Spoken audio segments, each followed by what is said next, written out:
یہ فخر ہے، میرے لیے اعزاز کی بات ہے کہ آج میں اس تعلیمی ادارے میں نیشنل ٹیکسٹائل یونیورسٹی میں آپ لوگوں سے محو گفتگو ہوں، جہاں سے غازی عامر چیمہ نے تعلیم حاصل کی اور اس امت کا قرض اتارا تھا۔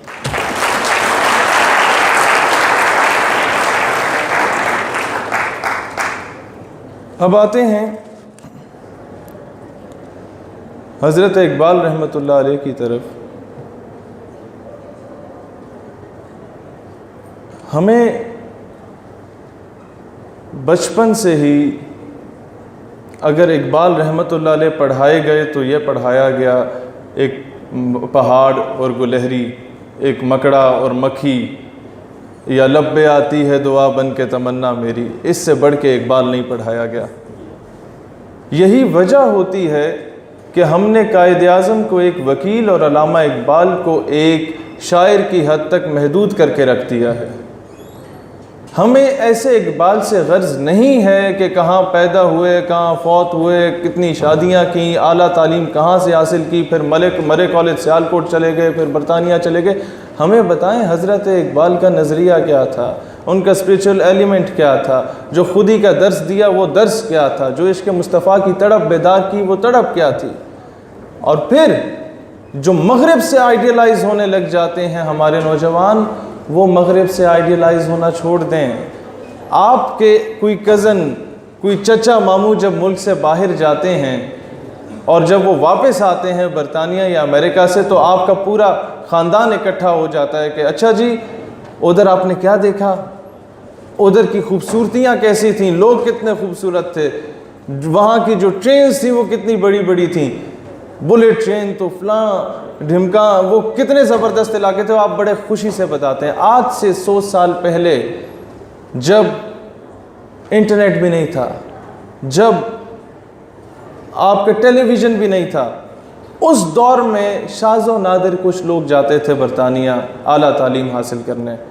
اقبال رحمۃ اللہ علیہ واز ون آف them۔ جب وہاں گئے اور واپس آئے تو پورا پنڈ اکٹھا ہو گیا، and they asked اقبال کہ what have you seen there؟ وہاں کی اٹریکشنز آپ کو اپنی طرف مائل کر سکیں کہ نہیں؟ اقبال ریپلائڈ خیرہ نہ کر سکا مجھے جلوائے دانش فرنگ۔ مجھے وہاں کی اٹریکشنز اپنی طرف مائل ہی نہیں کر سکیں، اپنی طرف اٹریکٹ ہی نہیں کر سکیں۔ پیپل آسکڈ ہم اے کویسچن کہ اقبال آپ نے وہاں پر کیا دیکھ لیا ایسا کہ وہاں اتنے خوبصورت نظارے آپ کو اپنی طرف مائل نہ کر سکے؟ جواب دیتے ہیں خیرہ نہ کر سکا مجھے جلوائے دانش فرنگ، کیونکہ سرما ہے میری آنکھ کا خاک مدینہ و نجف۔ یہ حضرت اقبال ہے۔ اٹ از ویری انفارچونیٹ کہ ہمیں وہ حضرت اقبال کا یہ ایلیمنٹ بتایا ہی نہیں گیا۔ پھر مرد مسلمان کیا ہے، کون ہوتا ہے، اس کو ڈیفائن حضرت اقبال رحمۃ اللہ علیہ نے کیا ہے۔ جب سلطان محمود غزنوی سومناتھ کے بتوں کو توڑنے جا رہے تھے اور بالکل قریب پہنچ چکے تھے سومناتھ کے بت کے، تو پورے ہندوستان کا سونے ہیرے جواہرات وہاں کے پنڈت لے آئے اور قدموں میں رکھ دیا کہ محترم یہ وصول کر لیجئے، لیکن اس بت کو کچھ نہ کہیے۔ جو کہتے ہیں نا آج پاکستان بڑا اکنامیکل کرائسس میں ہے، ہمیں قرضہ بھی لینا پڑے گا، گھٹنے بھی ٹیکنے پڑیں گے، سر بھی جھکانا ہوگا، ہاتھ بھی باندھنے ہوں گے۔ ایسوں کے لیے آپ کے محمود غزنوی کا پیغام تھا کہ جب ان کے سامنے سونے ہیرے جواہرات رکھ دیے گئے کہ اس کو لے لیجئے، آپ اکنامیکل کرائسس سے نکل جائیں گے، معاشی طور پہ مستحکم ہو جائیں گے، آپ کے ہی محمود غزنوی نے جواب دیا کہ سونے ہیرے جواہرات کو اگر غزنوی قبول کر لیتا ہے اور بت کو چھوڑ دیتا ہے تو آنے والی نسلیں مجھے محمود بت فروش کے نام سے جانیں گی، بت شکن کے نام سے نہیں جانیں گی۔ یہاں علامہ اقبال نے کہا کہ قوم اپنی جو زر و مال جہاں پر مرتی، بت فروشی کے عوض بت شکنی کیوں کرتی؟ اور پھر شکوہ میں اللہ تعالیٰ سے شکایت کرتے ہیں، قوم کی جانب سے، ملت کی جانب سے ایک مرثیہ پیش کرتے ہیں کہ اللہ تھے ہم ہی ایک تیرے مارکا آراؤں میں، خشکیوں میں کبھی لڑتے، کبھی دریاؤں میں، دیں اذانیں کبھی یورپ کے کلیساؤں میں، کبھی افریقہ کے تپتے ہوئے صحراؤں میں، شان آنکھوں میں نہ جچتی تھی جہاں داروں کی، کلمہ پڑھتے تھے ہم ہی چھاؤں میں تلواروں کی، اور تجھ کو معلوم ہے لیتا تھا کوئی نام تیرا، قوت بازو مسلم نے کیا کام تیرا۔ پھر جواب شکوہ میں ایک تھپڑ رسید ہوتا ہے اس ملت کو کہ اچھا میرے کعبے کو جبینوں سے بسایا کس نے، نوع انسان کو غلامی سے چھڑایا کس نے، میرے قرآن کو سینوں سے لگایا کس نے، تھے تو آبا وہ تمہارے ہی مگر تم کیا ہو، ہاتھ پر ہاتھ دھرے منتظر فردا ہو کہ باہر سے کوئی دور حاضر میں محمد بن قاسم بن کے آ جائے گا اور عافیہ صدیقی کو رہا کروا دے گا، تم خود کیوں نہیں قدم اٹھاتے؟ یہ درس، یہ غیرت کا درس حضرت اقبال رحمۃ اللہ علیہ نے اس ملت کے بچوں کو دیا، but it is very unfortunate کہ ہمیں نہ اسکول میں، نہ کالج میں، نہ یونیورسٹی میں یہ چیز پڑھائی گی، نصاب کا حصہ ہی نہیں بنایا گیا۔ جو ادارے بیٹھ کے نصاب کا حصہ بناتے ہیں، آپ اپنے ٹیچرز سے پوچھئے گا کیا ان اداروں کو ملینز آف ڈالرز میں فنڈنگ نہیں کی جاتی کہ نصاب میں یہ رکھنا چاہیے، یہ نہیں رکھنا چاہیے؟ ٹیچر بھی بیچارہ مجبور ہوتا ہے، آپ کے فیکلٹی ممبرز مجبور ہوتے ہیں، مجھ سے آ کے کئی لوگ ملے ہیں، کہتے ہیں ہم کیا کریں، ہمیں یہ چیز نصاب میں دی ہی نہیں جاتی۔ آج تک ہمارے بچوں کو نور الدین زنگی نہیں پڑھایا گیا۔ کیوں آپ لوگوں کے ہیروز یہ جسٹن بیبر ہیں، یا یہ ہیری پوٹر ہے، یا یہ مائیکل جیکسن ہے؟ کیونکہ آپ کو اس کے علاوہ پڑھایا ہی نہیں گیا۔ مجھے برطانیہ سے ایک انکل کال کرتے ہیں اور وہ literally he started crying کہ بھائی میرا بچہ آ جایا اور کہتا ہے کہ صلاح الدین ایوبی جو ہے وہ تو بہت ظالم آدمی تھا، اور جو محمود غزنوی تھا وہ سونا چرانے آ گیا تھا، تو اب کیا حل ہے؟ میں نے کہا حل یہ ہے کہ آپ جب اپنے بچے کو اپنے دادے کی ہسٹری نہیں بتاتے نا، تو دادے کا دشمن آپ کے بچے کو آپ کے دادے کے بارے میں ولن ہی پیش کرے گا۔ آپ سمجھ رہے ہیں اس چیز کو؟ تو ایک چیز ہوتی ہے گورنمنٹ کے کرنے کی، ایک کام ہوتا ہے تعلیمی ادارے کا کرنے کا، ایک کام ہوتا ہے آپ کے والدین کے کرنے کا۔ اگر یہ تینوں محکمے یا ادارے وہ کردار نہیں ادا کر رہے تو آپ کے خود بھی کوئی تھوڑا سا ہونا چاہیے کہ ہاں یار ہمیں اپنی ہسٹری کے بارے میں پتہ ہونا چاہیے کہ ہم کتنے غیرت مند لوگ گزرے تھے، کہ نور الدین زنگی کی خواب میں جب حضور صلی اللہ علیہ وآلہ وسلم تشریف لاتے ہیں اور بتاتے ہیں کہ فلاں فلاں شخص مجھے تنگ کر رہا ہے، اور جب پورے مدینہ سے اسے ڈھونڈ کے نکالا جاتا ہے اور انہیں واصل جہنم کیا جاتا ہے کہ انہوں نے سرنگ کھود لی حضور صلی اللہ علیہ وآلہ وسلم کی روضہ مبارک تک، اور وہ حضور کے جسد مبارک کو اٹھا کے کہیں اور شفٹ کرنا چاہتے تھے، نور الدین زنگی نے جب ان بدبخت لوگوں کو واصل جہنم کیا تو مدینہ کی گلیوں میں روتے ہوئے چلاتے ہوئے پھرتے تھے کہ رسول اللہ نے مجھے چنا ہے اس کام کے لیے، اپنی قسمت میں نازا ہوتے تھے۔ اقبال نے ویسے نہیں کہہ دیا کہ اپنی ملت پر قیاس اقوام مغرب سے نہ کر، کچھ تو رکھا تھا ان میں۔ وہ کیا تھا؟ وہ دلیری کا اسپیکٹ تھا۔ اب اگر انہیں نہیں پڑھایا جائے گا تو آپ کو کیا پڑھایا جائے گا؟ کہ ہم مسلمان ہیں، ہم تو بہت پرامن ہیں، کوئی ایک گال پہ تھپڑ مار دے آپ دوسری آگے کرتے ہیں۔ سوری، اسلام نے یہ درس نہیں دیا، بالکل نہیں دیا۔ اسلام نے امن کا درس ضرور دیا، اس کے ساتھ ساتھ جرأت اور بہادری کا درس بھی دیا، سیلف ڈیفنس کا درس بھی دیا۔ اسرائیلی وزیر اعظم تھی گولڈا مائر، اس نے جب گلف وار میں بری طرح مسلمانوں کو شکست دی تو نیو یارک ٹائمز کا نمائندہ آتا ہے and he asked Hare a question کہ آپ نے مسلمانوں کو بری طرح تباہ کر دیا، جو جتنی یہ عرب سٹیٹس تھیں ان کو شکست دے دی، آپ نئی ریاست بنے ہیں اور آپ نے اتنا بڑا کارنامہ سر انجام دے دیا، اور آپ نے سارا سامان بیچ کے اسلحہ خرید لیا، ڈیفنس پہ سارا بجٹ لگا لیا، آپ کو یہ خیال نہیں آیا کہ ہم کھائیں گے کیا، پئیں گے کیا، اکنامیکل کرائسس میں چلے جائیں گے، اتنا بڑا رسک لے لیا، یہ کہاں سے سیکھا ہے آپ نے؟ تو وہ اسرائیلی وزیر اعظم جواب دیتی ہے کہ یہ میں نے حضرت محمد صلی اللہ علیہ وآلہ وسلم سے سیکھا ہے۔ کہتے ہیں مسلمانوں کے نبی سے سیکھا؟ کیسے؟ کہتے ہیں میں نے ان کی زندگی پڑھی تھی تو مجھے پتہ چلا جب حضور صلی اللہ علیہ وآلہ وسلم اس دنیا سے ظاہری طور پہ پردہ فرما گئے تو گھر میں چراغ جلانے کے لیے تیل موجود نہیں تھا. اما عائشہ تو صدیقہ رضی اللہ تعالیٰ عنہا نے کچھ چیزیں گروی رکھوا کے وہ تیل لائیں اور چراغ جلایا, لیکن گھر کی دیوار پہ 9 تلواریں لٹک رہی تھیں. مجھے یہ اندازہ ہوا کہ مسلمان بھوکا پیاسا رہ سکتا ہے لیکن اپنی غیرت پہ سمجھوتا نہیں کر سکتا. آج کیا ہمیں یہ اسلام پڑھایا گیا؟ ہمیں وہ جھوٹی احادیث پڑھائی جاتی ہیں کہ جی وہ حضور جاتے تھے, بڑھیا آ کے کوڑا پھینکتی تھی, وہ بیمار ہو گئی تو حضور بیمار پرسی کے لیے چلے گئے. پڑھی ہے نا یہ حدیث؟ کسی بھی مکتبہ فکر کے عالم دین کے پاس چلے جاؤ, انہیں بولو کوئی مستند حوالہ دے دو, وہ کہیں گے یار یہ تو حدیث ہے ہی نہیں. ایسی چیزیں ہمارے نصاب کو مینیپولیٹ کیا گیا. اور یہ کیوں یہ چیز ہمیں بچپن سے سنائی جا رہی ہے؟ اس کی وجہ ہے پتہ ہے آپ کو؟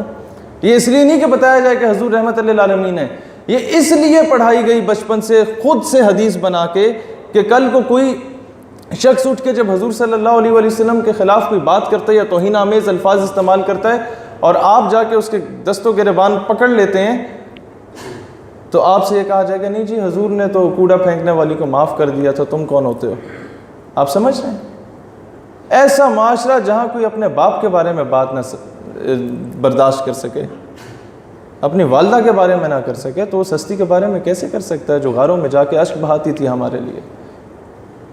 اور یہ ایکسٹریمزم میں نہیں آتا, یہ ہمارے باقی رہنے کے جواز میں آتا ہے, یہ ہمارے اخلاقی طور پر زندہ رہنے کے جواز میں آتا ہے. اب آگے چلتے ہیں. حضرت اقبال رحمۃ اللہ علیہ, جب میں نے ان کے سارے کلام کو پڑھا اور سمجھنے کی کوشش کی کہ اصل پیغام کیا دینا چاہتے تھے حضرت اقبال, اور جو یہ ملت کا شیرازہ بکھرا ہوا ہے اس امت کو, بکھری ہوئی امت کو اکٹھا کیسے کیا جا سکتا ہے؟ میں نے کہا حضرت اقبال, میں نے آپ کا فارسی کا کلام پڑھا, میں نے اردو کا کلام پڑھا, فارسی کو ٹرانسلیٹ کرنے کی کوشش کی, تو مجھے ایک جملے میں بتا دیجئے ملت کیسے اکٹھی ہوگی؟ تو مجھے ایک جملے میں اگر سارے کلام سے جواب ملتا ہے جو میں نے کنکلوڈ کیا, وہ یہ ہے کہ the power that can blow the dead body of Ummah is Islam and all that Islam lies in عشق رسول علیہ السلام. کہ وہ قوت جو مسلمانوں کے مردہ ضمیر کو جھنجھوڑ کے زندہ کر سکتی ہے, اس قوت کا نام اسلام ہے, اور سارے کا سارا اسلام اگر کچھ ہے تو فقط عشق رسول علیہ السلام ہے. وہاں پھر جو شیرازہ بکھرا تھا اسے یکجا کیا جائے, اور پھر مسلمان جب اتحاد ہو جائے ان میں تو پھر ڈیوائڈ کیسے کیا جائے وہ بتا دیا ابلیس کی مجلس شورا میں کہ وہ فاقہ کش کہ موت سے ڈرتا نہیں ذرا, روح محمد اس کے بدن سے نکال دو. جب وہ عشق مصطفیٰ کی تڑپ کو نکال دو گے تو یہ فرقہ واریت میں تقسیم ہو جائے گا, یہ سندھی بلوچی میں تقسیم ہو جائے گا, پھر اس کے پاس متحد ہونے کا واحد کوئی رستہ نہیں رہے گا پیچھے. آج حضرت اقبال کا حقیقی پیغام اس ملت کو بتانے کی ضرورت ہے کہ جو انہوں نے ہمیں پیغام دیا کہ قوت عشق سے ہر پست کو بالا کر دے, دہر میں اس میں محمد سے اجالا کر دے, عقل ہے تیری سپر عشق ہے شمشیر تیری, میرے درویش خلافت ہے جہانگیر تیری, ماں سوا اللہ کے لیے آگ ہے تکبیر تیری, تو مسلمان ہے تو تقدیر ہے تدبیر تیری, کی محمد سے وفا تو نے تو ہم تیرے ہیں, یہ جہاں چیز ہے کیا لوح و قلم تیرے ہیں. دس از واٹ اقبال از. یہ پیغام ہمیں بتایا نہیں جاتا. اقبال کیا تھے؟ وہ جی 9 نومبر کو پیدا ہو گئے, 21 اپریل کو فوت ہو گئے, انہوں نے جی وہاں سے شادی کی تھی. یار یہ ہمیں کیوں بتا رہے ہو؟ قائد اعظم ہو جی بیٹی کا نام یہ تھا, بیٹی جو ہے وہ پارسی کے پاس چلی گئی تھی, ہو جی پھر وہ فاطمہ جناح صاحبہ نے شادی نہیں کی تھی. بھئی ہمیں اس سے غرض ہے؟ ہمیں بتاؤ قائد اعظم رحمت اللہ علیہ وہ شخص تھا کہ جس نے شادی کے بعد ہنی مون منانے مالابار ہلز میں گیا اور 50,000 روپے صرف اپنے واش روم کی ٹائلز پر اور اس چیز پہ لگائے, لیکن جب پاکستان بنتا ہے تو وہی قائد اعظم 2 روپے اپنی تنخواہ مقرر کرتا ہے. برِ صغیر کا سب سے مہنگا وکیل اپنی ساری تنخواہ مہاجرین کو دے دیتا ہے, اور وہ قائد اعظم جس نے اپنی ٹیوبرکلوسس کی ٹی بی کی بیماری کو ڈسکلوز نہیں کیا کہ کہیں برٹشرز کو پتہ نہ چل جائے کہ میں اس اتنی غلط بیماری کا شکار ہو چکا ہوں کہ میں نے بہت جلدی اس دنیا سے رخصت ہو جانا ہے، اور وہ کہیں پاکستان کے کیس کو ایکسٹینڈ نہ کر دے، اپنی جان کا نذرانہ تو دے دیا اس نے. کیا بتایا گیا اس قائد اعظم کے بارے میں؟ اور پھر ہم احسان فراموش. قائد اعظم کی 3 گھنٹے ایمبولینس رلتی رہی وہاں زیارت میں، 7 بڑی بڑی گاڑیاں گزرتی رہیں. کسی کو نہیں پتا تھا کہ یہاں جو انسان اپنی زندگی کی آخری سانسیں تڑپ کے لے رہا ہے وہ ہمارا بانی پاکستان ہے. اب تو غداری کا لیبل لگ جائے اگر میں بتا دوں کہ محترمہ فاطمہ جناح کے ساتھ ہمارے لوگوں نے کیا کچھ نہیں کیا. ایک ایکس گورنمنٹ کا سٹنگ منسٹر تھا جس کے والد نے، محترمہ فاطمہ جناح کا انتخابی نشان لالٹین ہوا کرتا تھا، تو ایک سٹنگ منسٹر تھا، اس کے والد نے ایک کتیا کے گلے میں وہ لالٹین ڈال کے اسے کراچی کی سڑکوں پہ گھسیٹا تھا، اور تشبیہ ان سے دی تھی محترمہ فاطمہ جناح سے. یہاں تک تو کیا ہم لوگوں نے، لٹرلی ننگی ننگی گالیاں تو دیں، فتوے تو لکھوا دیے ان کے خلاف. احسان فراموشوں کا ملک ہے. اور بنگلہ دیش کیوں الگ ہوا ہم سے؟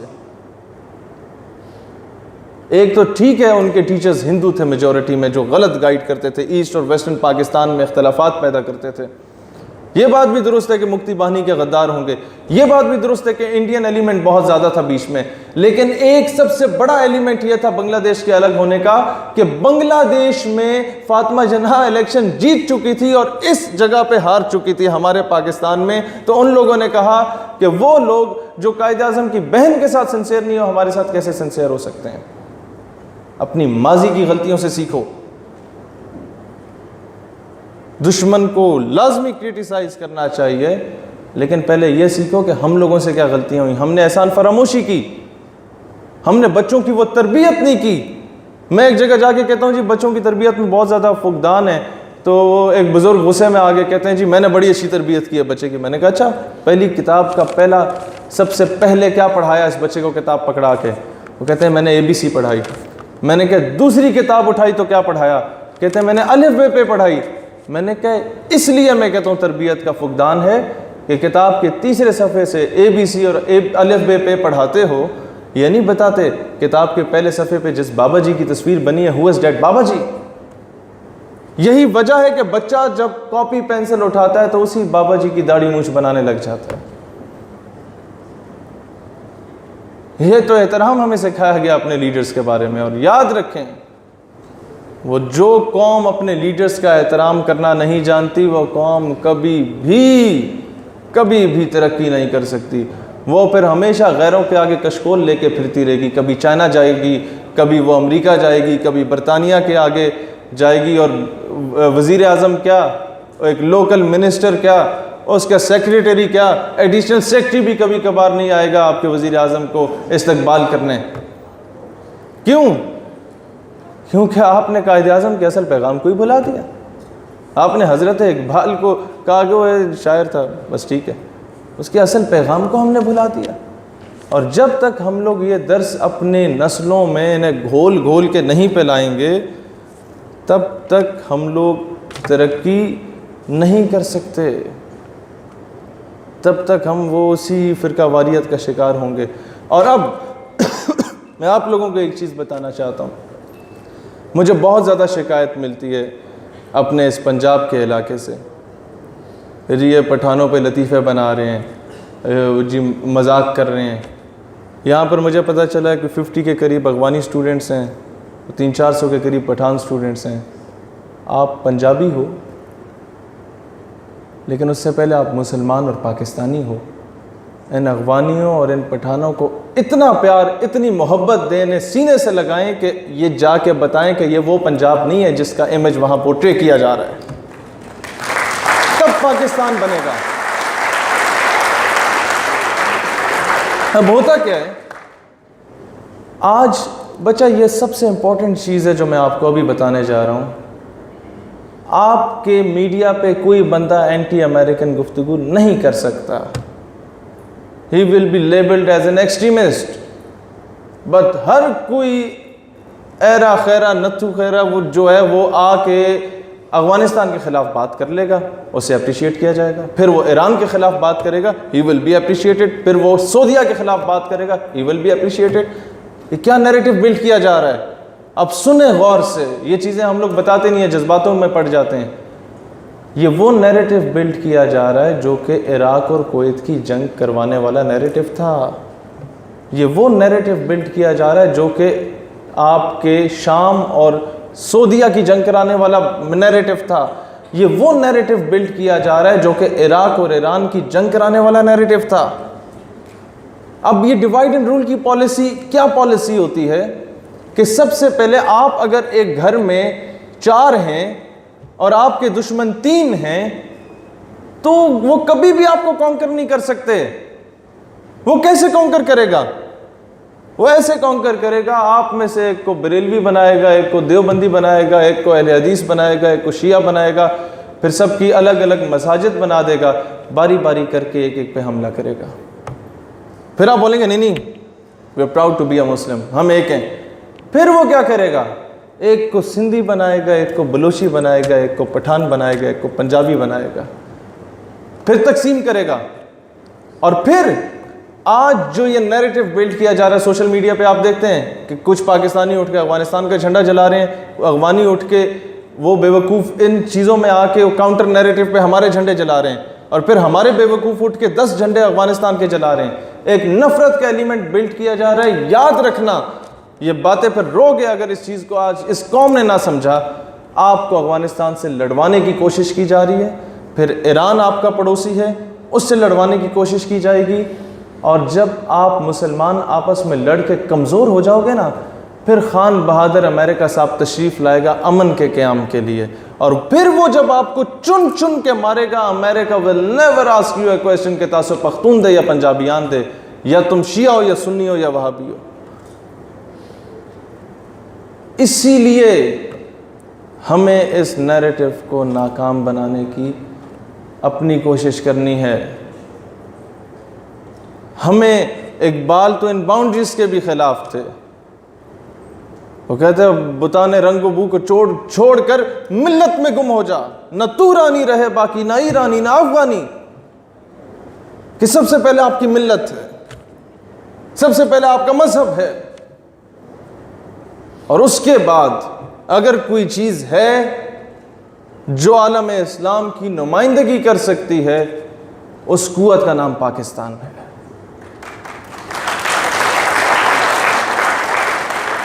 وہ کیسے؟ دنیا کو آپ سے کیا امیدیں وابستہ ہیں؟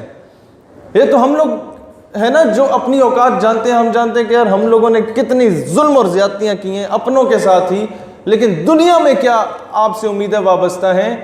مجھے ایک پاکستانی کال کرتا ہے بیرون ممالک سے، کہتا ہے ہمارے جتنے بھی یہاں سعودیہ کے، فلسطین کے، یمن کے لوگ جو یہاں نوکریاں کرتے ہیں وہ اکٹھے ایک ہی مسجد میں نماز پڑھتے ہیں. تو کئی سال پرانی بات ہے. کہتا بیٹا میں تمہیں بتا رہا ہوں کہ ہماری مسجد کے ساتھ ایک پیلسٹائن سویٹس والے کی دکان تھی. وہ اس کی مٹھائیوں کی دکان تھی فلسطینی کی، اس کا نام تھا پیلسٹائن سویٹس. اب جب جماعت ہونے لگتی ہے تو وہ اعلان کرتا ہے جماعت کے بعد سب کو مفت تقسیم کی جائے گی مٹھائی. وہ کہتا ہے یار ہم لوگ سوچنے لگے تو بڑا کنجوس قسم کا فلسطینی ہے، آج مٹھائی کیوں مفت تقسیم کر رہا ہے، کہ فلسطین آزاد ہو گیا یا کیا ہو گیا؟ تو کہتا ہے کہ میں جماعت سلام پھیرا اور جب اس کے پاس گیا سب کو مٹھائی تقسیم کر رہا تھا. مٹھائی تقسیم کرتے ہوئے اسے ہر بندے کو یہ کہتے ہوئے میں نے پایا کہ مبارک ہو پاکستان نے ایٹمی قوت کا کامیاب تجربہ کر لیا، آج پاکستان نہیں امت مسلمہ ایٹمی قوت بنی ہے. یہ امیدیں ہیں.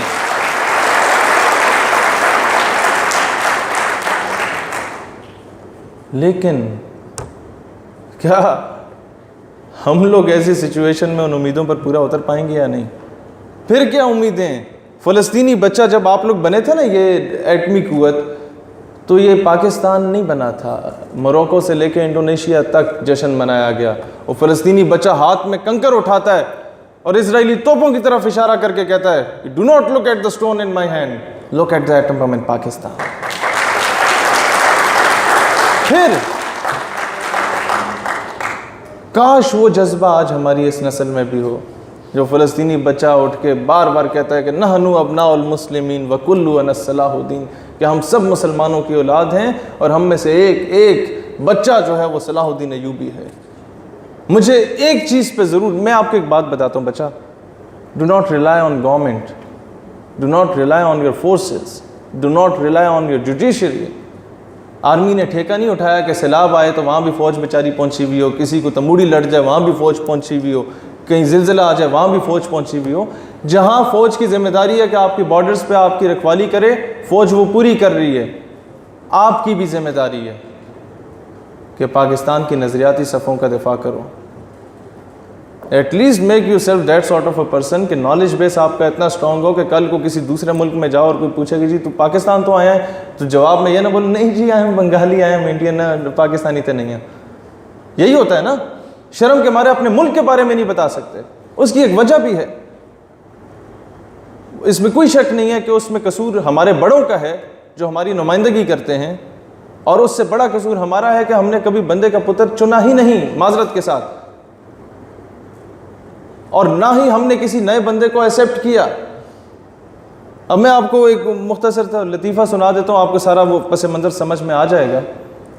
یہ کسی ایک پولیٹیکل پارٹی کی بات نہیں, پچھلے 70 سالوں سے آنے والی ہر پولیٹیکل پارٹی کی میں بات کر رہا ہوں.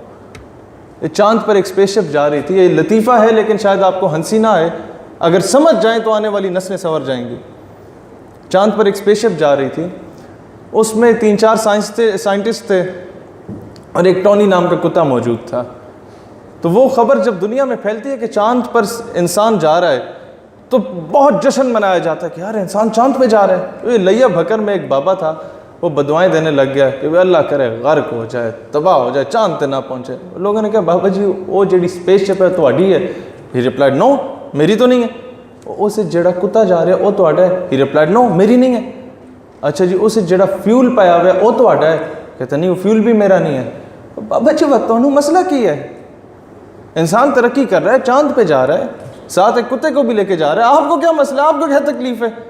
وہ بابا کہتا ہے کہ بیٹا خدا نہ خواستہ 100 مرتبہ خدا نہ خواستہ وہ اسپیس شپ چاند پہ پہنچ جاتی ہے اور چاند پر چاند کی اپنی مخلوق پہلے سے موجود ہوتی ہے, اور 100 مرتبہ خدا نہ خواستہ اس اسپیس شپ سے سائنسدان کی جگہ اگر پہلے کتا باہر آتا ہے تو کہیں چاند کی مخلوق یہ نہ سمجھے کہ زمین کی مخلوق ایسی ہوتی ہے, کیونکہ وہ کتا چاند پر زمین کی نمائندگی کر رہا تھا.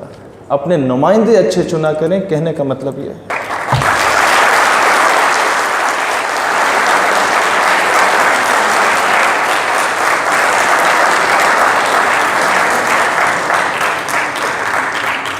کیونکہ جب آپ کا نمائندہ کشکول لے کے جاتا ہے نا تو دنیا ہر پاکستانی کو 22 کروڑ عوام کو بھیکاری سمجھتی ہے. اور جب طیب اردگان جا کے اسرائیلی صدر کو آنکھیں دکھاتا ہے نا تو پوری دنیا ترکی والوں کو سلام کرتی ہے اور غیرت مند سمجھتی ہے.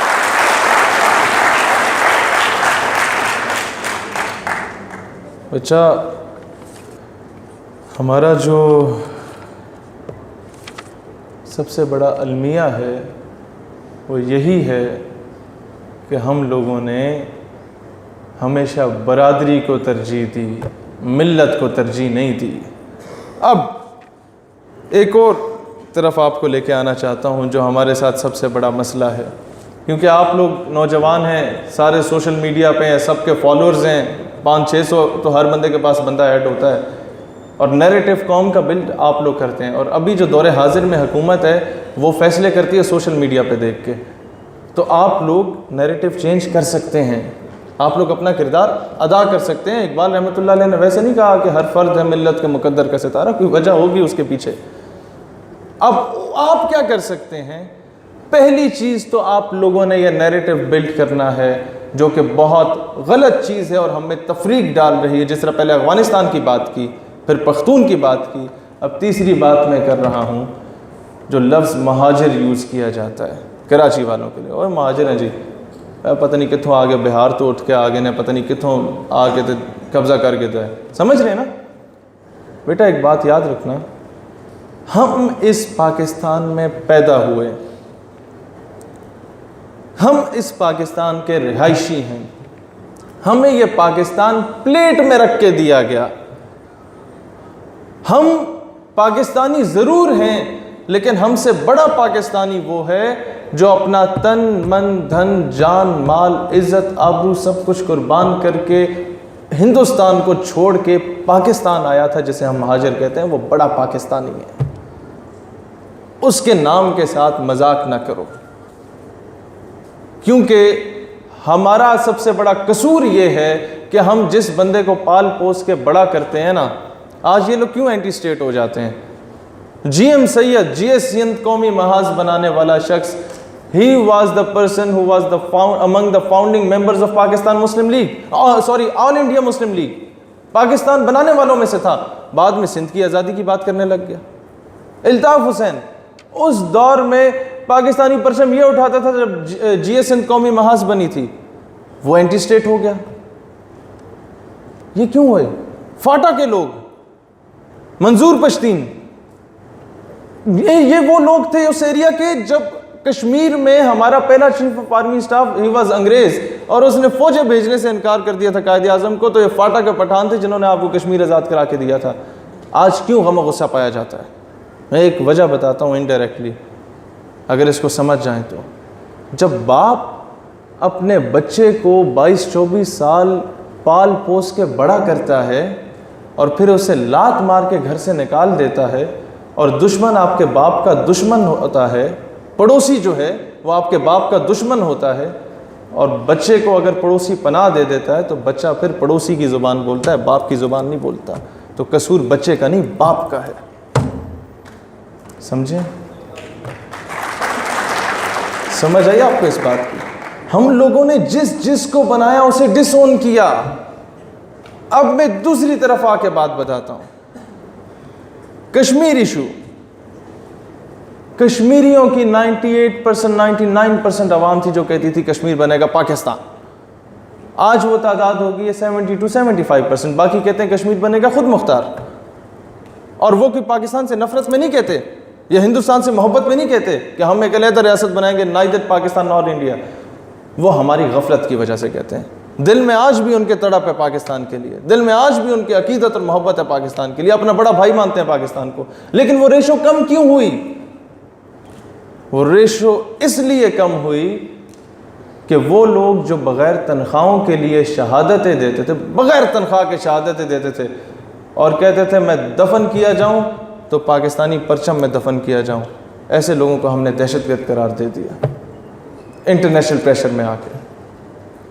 آج ہم لوگوں نے یہ نیریٹو بلڈ کرنا ہے، ہر سیمینار میں، ہر کانفرنس میں، ہر جلسے میں، ہر ریلی میں، ہر سوشل میڈیا پہ، ہر قسم کے میڈیا پہ یہ ہم نے پیغام بلند کرنا ہے کہ جو لوگ کشمیر کی آزادی کی بات کرتے ہیں، either it is a political movement, either it is a militant movement جسے یہ militant کہتے ہیں، either it is a jihadi movement, we own and we support each and every sort of freedom movement in Indian occupied Kashmir. آج ہم نے اون کرنا ہے. آپ جا کے ان کے ساتھ بندوق لے کے لڑ نہیں سکتے، آپ انہیں تھپکی دے سکتے ہیں کہ بیٹا جوان ویل ڈن. آپ کی جو فوج باہر بارڈر پہ لڑ رہی ہوتی ہے وہ 20,000 تنخواہ لینے پہ نہیں لڑتی. یہ قومیں جنگ لڑا کرتی ہیں. وہاں سے نور جہاں گانا گاتی ہے نا، میرے ڈھول سپاہیا تینوں رکھ دیا رکھا، تب جا کے گولی چلتی ہے.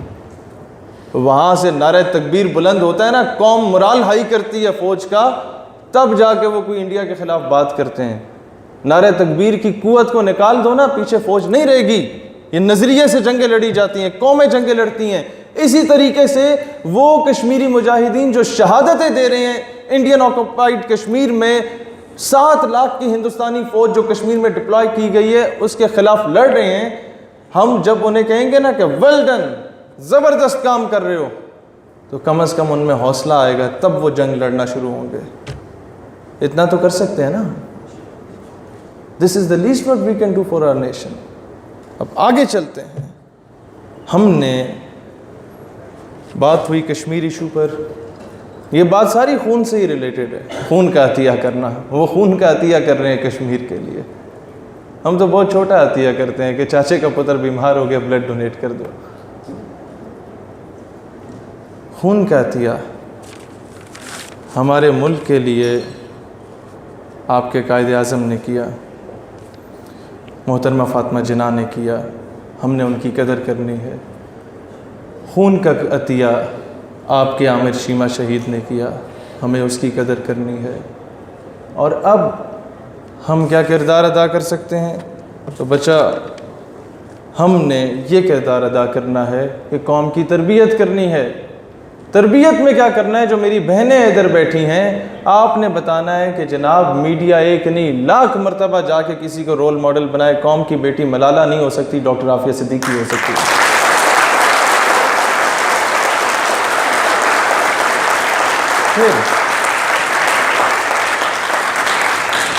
پھر میری بہنوں نے کیا بتانا ہے آنے والی نسلوں کو کہ جناب ہمارے رول ماڈل شرمین عابد چنوائے نہیں، حضرت سیدنا ام عمارہ ہیں۔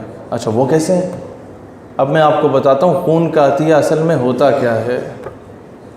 بچہ خون کا عطیہ یہ ہوتا ہے کہ جب مسیلمہ کذاب نے جھوٹی نبوت کا دعویٰ کیا تو حضور صلی اللہ علیہ وآلہ وسلم نے حضرت سیدنا ام عمارہ رضی اللہ تعالیٰ عنہ کے صاحبزادے کو بھیجا کہ جا کے بتاؤ مسیلمہ کذاب کو کہ تم جھوٹے نبی ہو، جھوٹی نبوت کا دعویٰ کر رہے ہو، انسان بن جاؤ اور اسلام میں آ جاؤ۔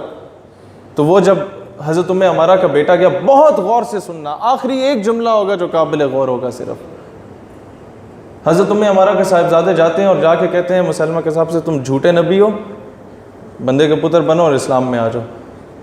وہ کہتا ہے اچھا بتاؤ کیا میں نبی ہوں یا نہیں؟ اس نے کہا نہیں تم کذاب ہو، جھوٹے ہو۔ انہوں نے کہا اچھا اس کے جسم کا ایک ٹکڑا کاٹ دو۔ ٹکڑا کاٹ دی گیا جسم کا، اب بتاؤ میں نبی ہوں یا نہیں؟ اس نے جواب دیا تم کذاب ہو، جھوٹے ہو، مکار ہو۔ کہتے ہیں جسم کا دوسرا حصہ کاٹ دو، اب بولو میں نبی ہوں یا نہیں؟ وہ کہتا تم کذاب ہو۔ کرتے کرتے پورے جسم کا ایک ایک ٹکڑا کاٹ دیا اور وہ ان کی شہادت ہو جاتی ہے۔ جب وہ واپس آتے ہیں نا تو کچھ لوگ جاتے ہیں سیدنا ام عمارہ کے پاس کہ محمد عربی نے تو تمہارے بیٹے کو شہید کرا دیا۔ حضرت ام عمارہ جواب دیتی ہیں کہ میں نے اسی دن کے لیے اپنے بیٹے کو پیدا کیا تھا۔ یہ پیغام ان بیٹیوں نے دینا ہے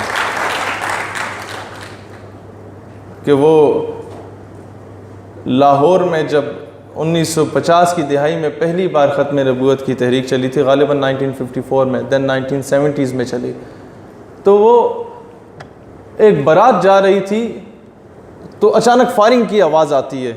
تو دولہے کی ماں جو ہوتی ہے وہ کہتی ہے فائرنگ کی آواز کتوں آ رہی ہے؟ پیپل ریپلائڈ ہر کہ بھئی یہ ختم نبوت کے جانثار حضور کی ذات پہ اپنی جانوں کا نذرانہ دے رہے ہیں۔ وہ کہتی ہے اچھا، اپنے بیٹے کے سر سے وہ صحرا اتار دیتی ہے ماں اور کہتی ہے بیٹا، براتیوں سے معذرت کر کے واپس بھجوا دیتی ہے اور صحرا اتار کے سر سے کہتی ہے بیٹا خون معاف نہیں، دودھ معاف نہیں کروں گی جو تمہیں میں نے بچپن میں پلایا، اور بھیج دیتی ہے اسی ختم نبوت کی تحریک میں۔ اور جب بچے کو گولیاں لگ رہی ہوتی ہیں نا تو کہتا ہے لوگوں گواہ رہنا، میری ماں کو بتانا تمہارے بیٹے نے پیٹھ پہ گولی نہیں کھائی تھی۔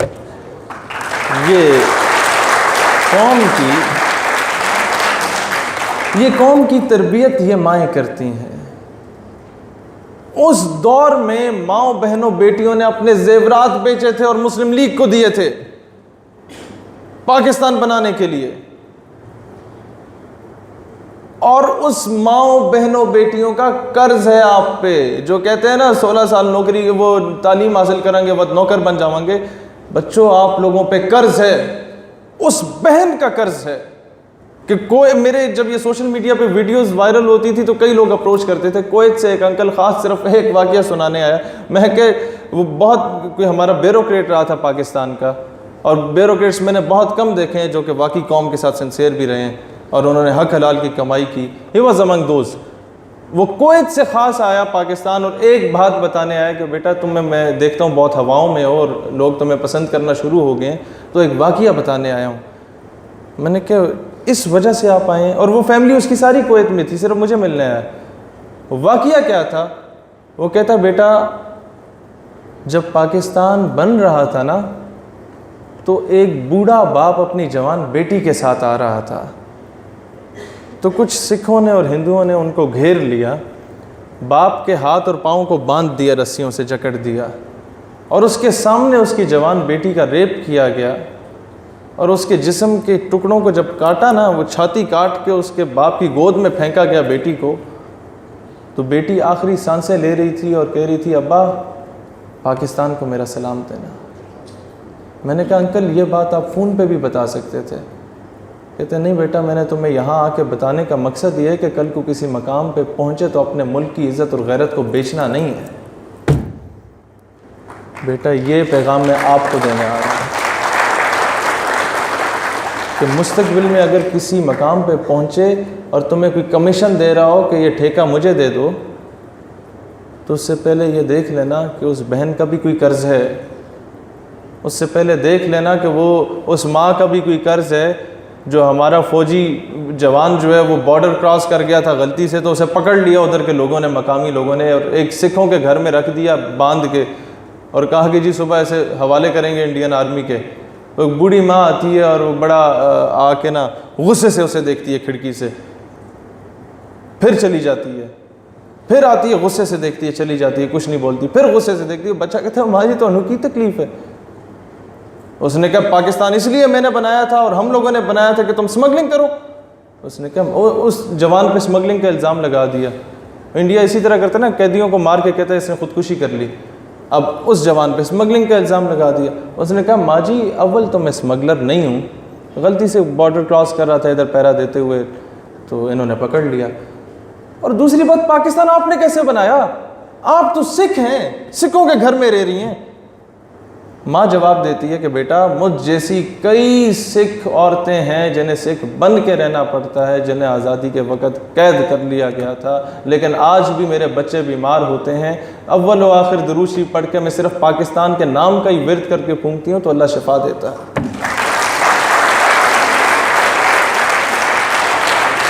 یہ جو لفظ پاکستان ہے نا، اس میں بہت روحانیت رکھی ہے۔ یہ جو میرے سینے پہ یہ پرچم ہے نا، یہ صرف وہ دکھاوے کے لیے نہیں ہے۔ مجھ سے ایک فوجی کہتا ہے، دو I am son of an army officer, لیکن فوجی آگے کہتا ہے وہ جی ہم سارے تو دائیں سائڈ پہ جھنڈا لگاتے ہیں، آپ جو سویلین ہیں ایک تو لگاتے نہیں ہو، دو چار لگا لیتے ہو، تو وہ بائیں سائڈ پہ کیوں لگاتے ہیں؟ میں کہ جی تھوڑی نوکری ہے، تھوڑے تے لازم ہے، پاویں چاندے یا نہیں چاندے لگانا چاہیے، لازم ہے آپ پہ۔ ہم جو سویلین ہوتے ہیں نا وہ کوئی کام زبردستی نہیں کرتے، لیکن اگر جھنڈا لگا لیتے نا تو اسے پھر دل پہ لگاتے ہیں۔ اب بچہ یہ جو ایک بات غور سے سننا، آپ کو عمران خان سے اختلاف ہو سکتا ہے، آرمی چیف سے اختلاف ہو سکتا ہے، نواز شریف سے اختلاف ہو سکتا ہے، چیف جسٹس سے اختلاف ہو سکتا ہے، آپ کو اداروں سے اختلاف ہو سکتا ہے، حکومت سے اختلاف ہو سکتا ہے، لیکن یہ جو پاکستان ہے یہ ہماری دھرتی ماں ہے، اس کا دشمن ہمارا دشمن ہے، یہ بات یاد رکھنی ہے۔ اور پھر دوبارہ کہوں گا، بہت بڑی بات کرنے لگا ہوں کہ آپ کو اداروں سے اختلاف ہو سکتا ہے، لیکن یہ جو قومی پرچم ہے اس کو کبھی غور سے دیکھنا، اس کی نسبت میرے آقا کے گنبد خضرا سے ہے، اس کا دشمن ہمارا دشمن ہے۔ میں پاکستان سے اس لیے محبت نہیں کرتا کہ جی میں اس ملک میں پیدا ہوا، پلا بڑا، ابا جی نے ادھر نوکری کی، تنخواہیں لی، مجھے پالا، نہ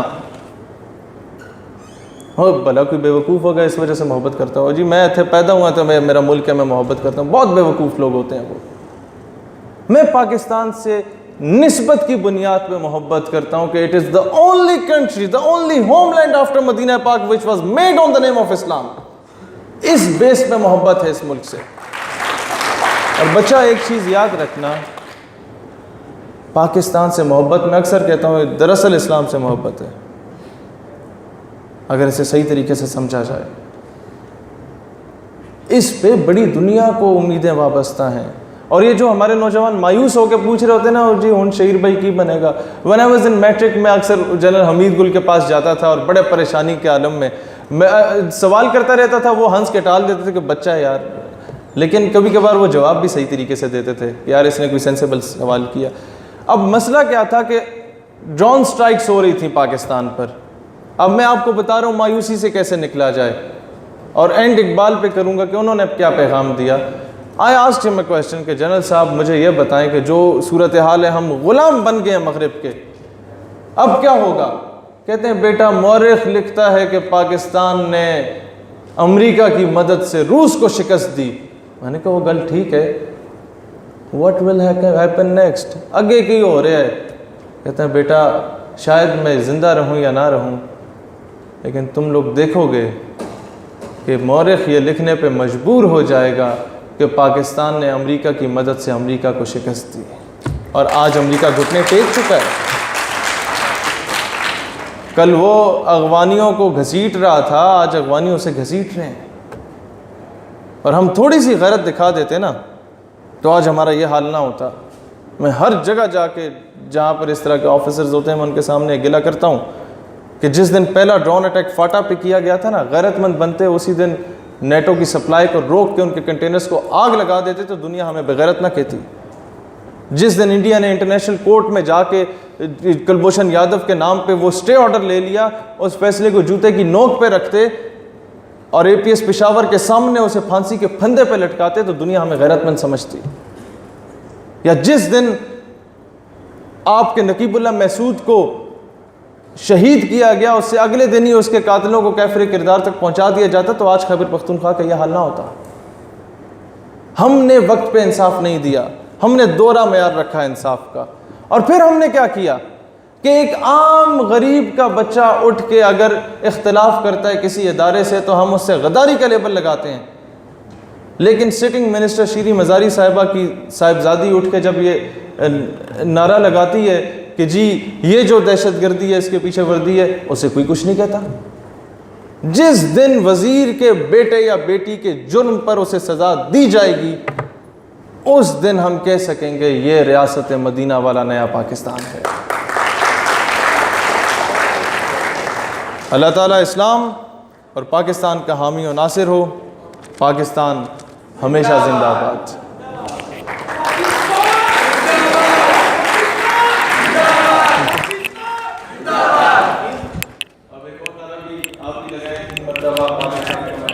پاکستان کا مطلب کیا؟ لا الہ الا اللہ. پاکستان کا مطلب کیا؟